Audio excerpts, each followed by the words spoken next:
본문을 이제 읽어보면서 설교를 시작해 보도록 하겠습니다. 오늘의 설교 본문은 골로새서 3장 12절에서 17절이 되겠습니다.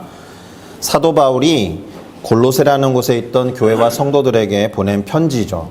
그 골로새서 3장 12절부터 17절을 읽어보도록 할 텐데, 참고로 올해 우리 교회에게 주신 주제 말씀 구절이기도 합니다. 양이 조금 길기 때문에 제가 읽을 테니 잘 들으시고 눈으로 따라와 주시기를 바라겠습니다.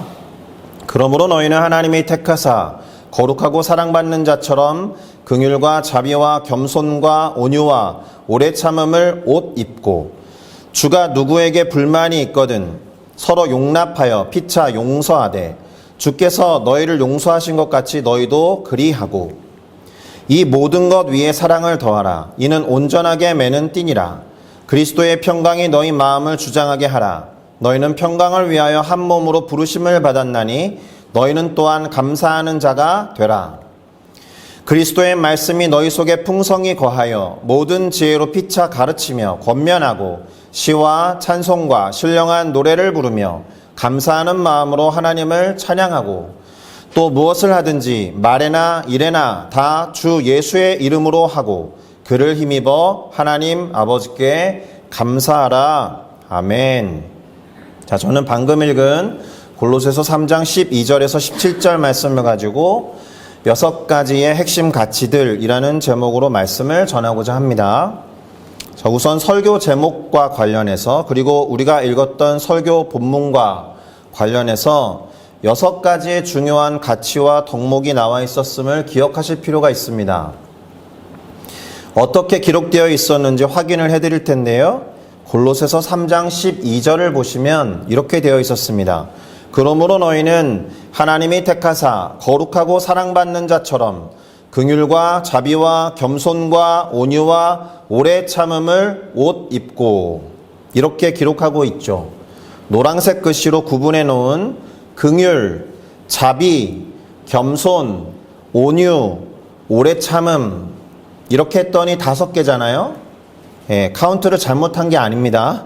그 다음 구절인 13절과 14절을 보시면, 누가 누구에게 불만이 있거든 서로 용납하여 피차 용서하되 주께서 너희를 용서하신 것 같이 너희도 그리하고, 이 모든 것 위에 사랑을 더하라. 이는 온전하게 매는 띠니라. 이렇게 기록되어 있는 본문에 근거할 때 용납과 용서라는 표현까지 합쳐보면 6개의 덕목 또는 가치를 이루고 있다라고 할 수 있을 것입니다.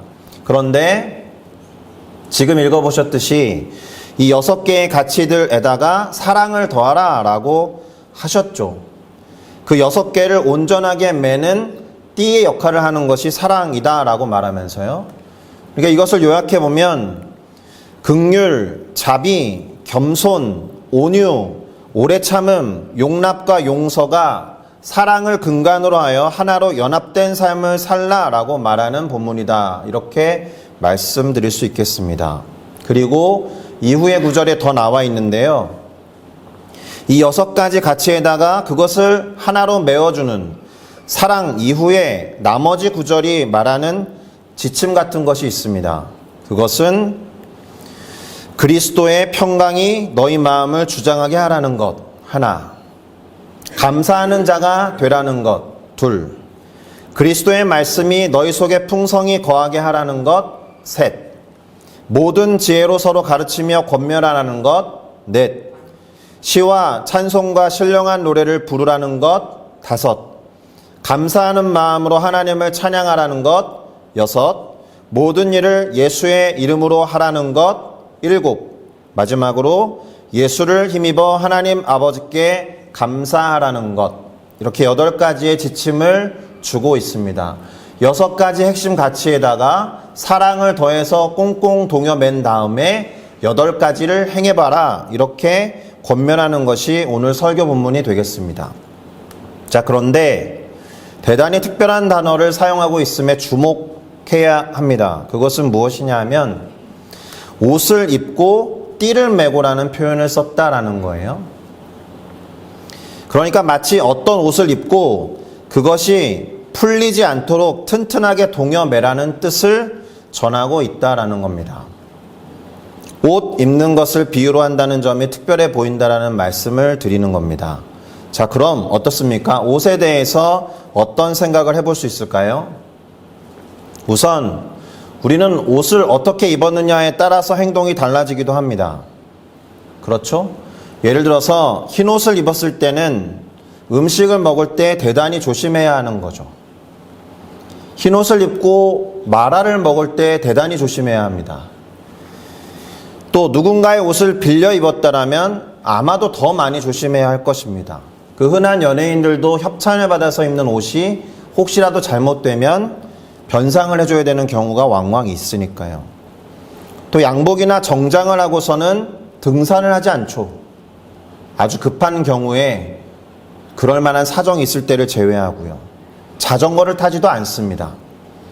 이렇게 옷에 따라서 행동이 달라지기도 합니다만 또 어떤 경우에는 그 옷을 입은 사람의 정체성이나 존재감을 드러내는 것이 옷이 되기도 합니다. 보통의 유니폼들이 여기에 해당될 거예요. 학생들이 입는 교복이라든지 비행기 승무원이라든지 군인이나 경찰들이 유니폼을 입는 이유는 그들의 신분을 드러내기 위한 것입니다. 물론 옷으로 그런 척하는 사람도 있을 수 있겠지만 오늘 저도 목사 가운을 입었지 않습니까? 제가 담임을 한 다음에 처음으로 입었습니다.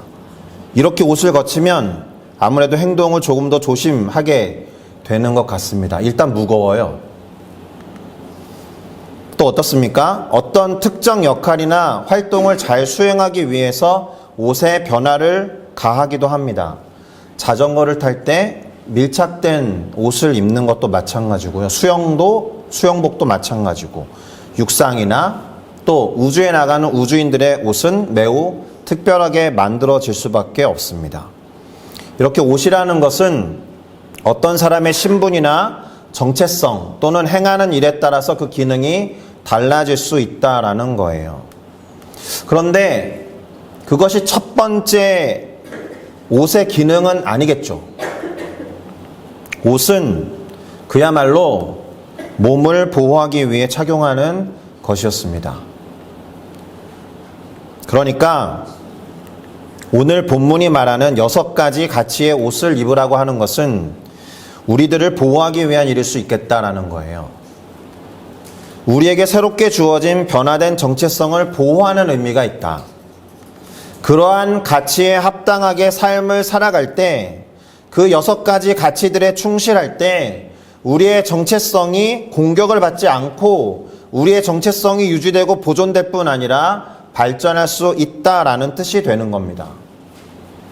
그리고 그 6가지의 가치, 그것이 표현하는 옷이 풀리거나 벗겨지지 않게 하기 위해서 사랑의 띠로 단단히 묶으라는 의미가 될 것입니다. 자, 그런데 옷과 관련해서 우리가 참고해야 하는 이야기가 성경에 기록되어 있음을 봅니다. 우선 최초의 인간들, 아담과 그의 아내 이브는 옷을 입었나요? 아니요. 옷을 입지 않고 벌거벗은 상태로 살았습니다. 왜요? 그래도 되는 환경이었어요. 옷으로 보호를 하지 않아도 되는 환경 속에 살았다라는 겁니다. 심지어 창세기 2장 25절에 보면 아담과 그의 아내 두 사람이 벌거벗었으나 부끄러워하지 아니하니라. 벌거벗은 것에 어떤 가치 판단이 들어가지 않았다라는 겁니다. 보호할 필요도 없었고 서로의 벗음을 부끄러워하지도 않았다라는 겁니다. 그런데 어떤 일이 벌어졌습니까? 죄를 범했죠. 하나님이 명하셔서 따먹지 말라고 하신 선악을 알게 하는 나무의 열매를 따먹고 불순종의 죄를 범하고 말았어요. 그 뒤에 어떤 내용이 나오는지 아세요? 옷과 관련해서 창세기 3장 7절은 다음과 같이 말합니다. 이에 그들의 눈이 밝아져서 자기들의 벗은 줄을 알고 무화과 나무 잎을 엮어서 치마로 삼았더라. 옷을 만들어 입은 겁니다. 뭔가를 가리고 싶었던 거예요. 그래서 덮어버린 거죠. 여기에는 영적인 의미가 있습니다. 그 전까지 부끄러움을 몰랐다가 부끄러움을 알아서 숨겼다라는 어떤 물리적인 의미 말고 어떤 수치심과 정죄감을 들키고 싶지 않았던 거예요. 자, 무화과 나무 잎이라는 게 옷으로 제대로 기능을 하지 못하죠. 햇볕이 조금이라도 내리쬐이면 금방 말라서 부스러졌을 테니까. 그러니까 이 구절이 갖는 의미가 뭐예요? 인간이 갖게 된 수치심, 정죄감, 죄의 흔적을 감출 수 없다라는 거예요. 그래서 그거 들통나기 싫으니까 하나님 앞에서 숨어버린 거 아닙니까? 죄책감과 수치심 때문에 하나님으로부터 숨어버린 거예요. 그것을 잘 아시는 하나님이 어떻게 하셨게요? 창세기 3장 21절을 보면 여호와 하나님이 아담과 그의 아내를 위하여 가죽 옷을 지어 입히시니라 라고 되어 있습니다. 덮어주신 거예요. 그런데 제가 가죽 옷에 노란색 글씨로 적어놨죠. 가죽이 어디에서 왔을까요? 짐승에서 왔어요. 이름 모를 동물에게서 왔겠죠. 이 가죽은. 우리는 유력하게 양이었을 것이다 라고 예측합니다. 하나님께서 죄를 범한 인간을 위해서 수치심과 정죄감 때문에 어떻게든 숨고 덮으려고 하는 인간을 위해서 죄와 상관이 없는 어떤 동물을 잡으신 거예요.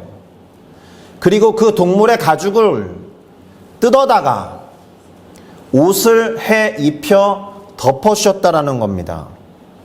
죄와 상관이 없는 양과 같은 어떤 짐승을 희생시켰다라는 뜻입니다.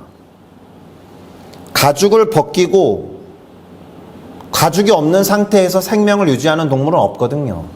죽은 거예요. 인간의 죄 때문에 어떤 죄 없는 동물이 가죽옷을 내놓고 죽은 겁니다. 그러니 우리들의 인간 조상들은 희생된 짐승의 가죽으로 옷을 입게 된 겁니다. 그러면 이제 누군가가 생각나셔야죠. 우리 때문에 죄를 짊어지시고 십자가에 달려 죽으신 그리스도로 옷을 입게 되었다라는 거예요. 실제로 성경에는 그리스도로 옷을 입는 것에 대해서 이야기한 구절들이 있습니다. 대표적으로 로마서 13장 14절이 있는데 한번 읽어보겠습니다. 오직 주 예수 그리스도로 옷 입고 정욕을 위하여 육신의 일을 도모하지 말라. 오직 주 예수 그리스도로 옷을 입으라라는 거예요. 그리고는 정욕을 위하여 육신의 일을 도모하지 말라. 그 옷을 입었으면 그 옷에 맞는 삶을 살아라 이런 이야기죠. 예수 그리스도의 옷을 입고 정욕대로 살아가는 건 예수 그리스도답지 않은 삶이니까. 그런데 오늘 우리가 설교 본문으로 삼은 골로새서 3장 12절의 앞구절에도 이와 유사한 기록이 나옵니다. 골로새서 3장 9절의 하반절부터 10절을 보시면 이렇게 기록합니다. 옛 사람과 그 행위를 벗어버리고 새 사람을 입었으니 이는 자기를 창조하신 이의 형상을 따라 지식에까지 새롭게 하심을 입은 자니라. 새 사람을 입다, 새롭게 하심을 입다. 왜 옷이라는 비유를 통해서 존재가 바뀐 사건을 이렇게 표현하고 있는지 생각해 볼 필요가 있죠. 저는 그 흔적을 아까 말씀드렸던 창세기 3장 7절에서 찾는 거예요.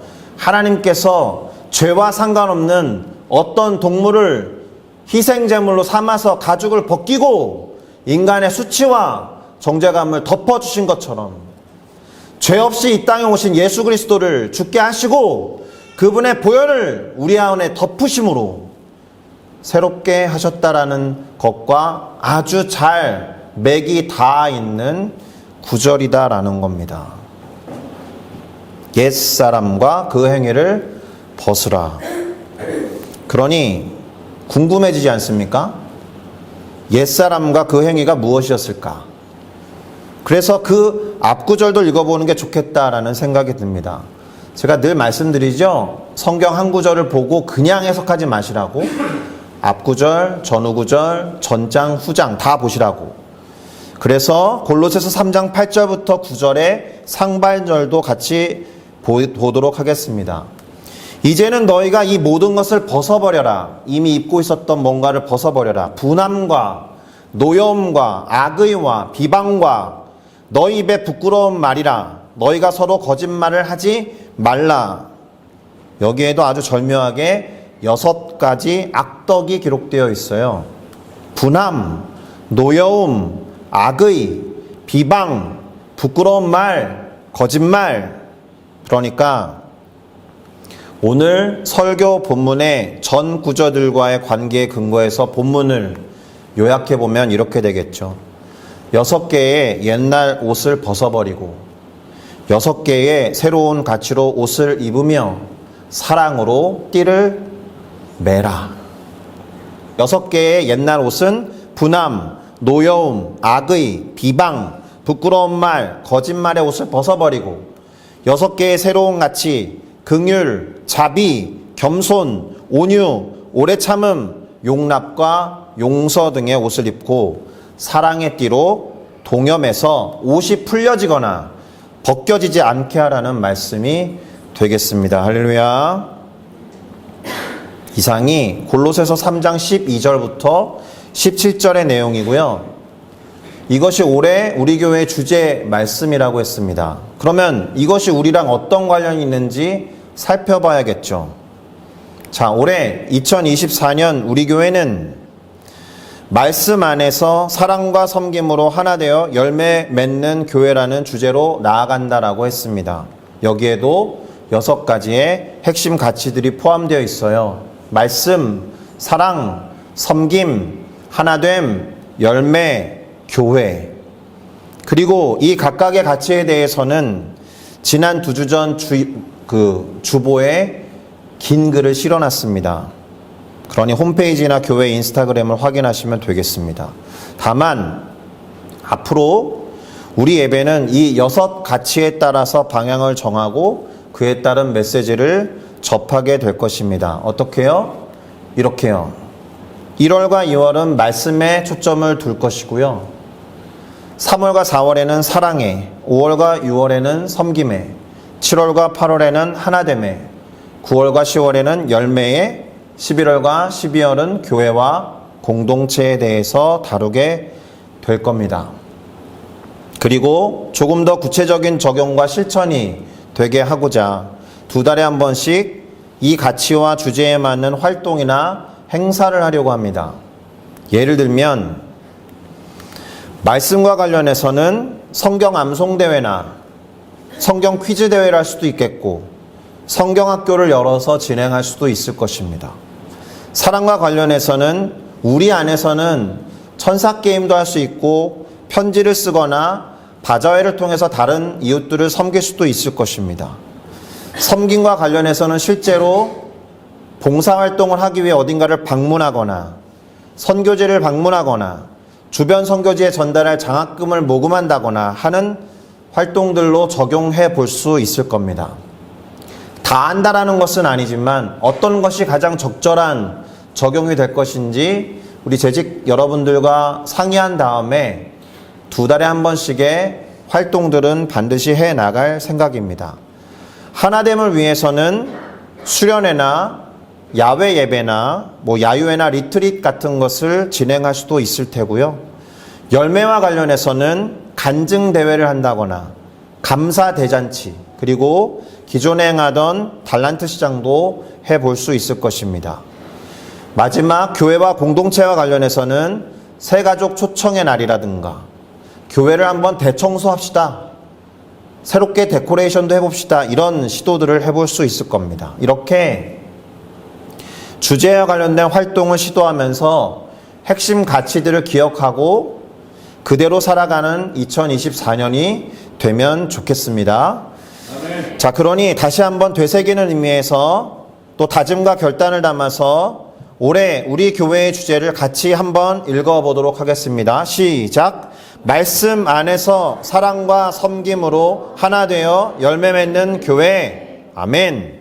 말씀 안에서 사랑과 섬김으로 하나 되어서 열매 맺는 교회가 되기를 바랍니다.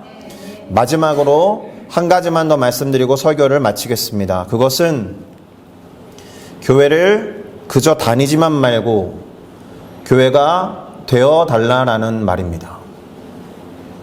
이 말은 크리스천이라는 옷만 입고 크리스천으로 살지 않는 사람이 되지 말아달라라는 뜻입니다. 우리는 그리스도로 옷을 입은 사람들이에요. 그 옷에 합당한 행실과 삶으로 충만하기를 바랍니다. 교회에 다니는 사람이 아니라 나 교회 다녀 이걸로 모든 것을 설명할 수 없어요. 교회가 되어가서 교회에 허락하신 하나님이 명령하신 삶을 교회로 살아가는 우리 모두가 되어야 할 것입니다. 말씀 안에서 사랑과 섬김으로 하나 되어 열매 맺는 교회 함께 나 자신이 될 때 우리에게 허락하신 올해의 핵심 가치대로 그 옷을 꽁꽁 동여매고 사랑으로 하나 될 줄로 믿습니다. 할렐루야. 기도하시겠습니다.